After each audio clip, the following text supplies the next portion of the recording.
MP గారు శ్రీ వేమిరెడ్డి ప్రభాకర్ సూచన మేరకు ఈ యొక్క బుక్కేటిపాలెం యజమాన గోపాలరెడ్డి కోట నందు ఈ కార్యక్రమం ఏర్పాటు చేయడం జరిగింది. ఆనాడు అన్న నందమూరి తారక రామారావు గారు సమాజమే దేవాలయం, ప్రజలే దేవుళ్ళు అనే నినాదంతో ఆ రోజు పార్టీ స్థాపించడం జరిగింది. ఎందుకంటే ఆ రోజు ఉన్న రాజకీయ పరిస్థితుల్లో మండలానికో జిల్లాకో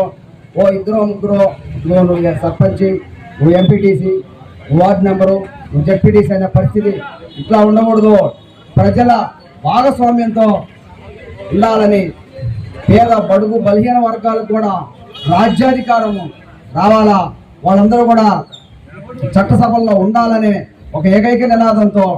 అట్టడుగున్నటువంటి పార్టీలని వర్గాలను కూడా ఈరోజు రాజకీయ వేదికల మీద సునిశ్చిత స్థానం కల్పిస్తున్నారంటే అది ఒక ఎన్టీఆర్ గారి పుణ్యాన్ని. తర్వాత మనకి రాముడు ఇట్లుంటాడని తెలియదు, అయినా ఆయన రూపంతో రాముడు,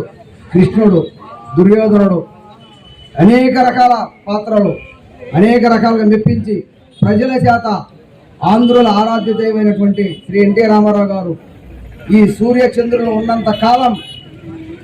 ఈ యొక్క ఎన్టీఆర్ని అందరూ పార్టీలకు అతీతంగా, అది తెలుగువారైనా ఇంకోరైనా కూడా పార్టీలకు అతీతంగా ఎన్టీఆర్ అంటే ఒక మహోన్నత వ్యక్తి. ఒక మాట చెప్తే అది ఎంత కష్టమైనా సరే క్రమశిక్షణ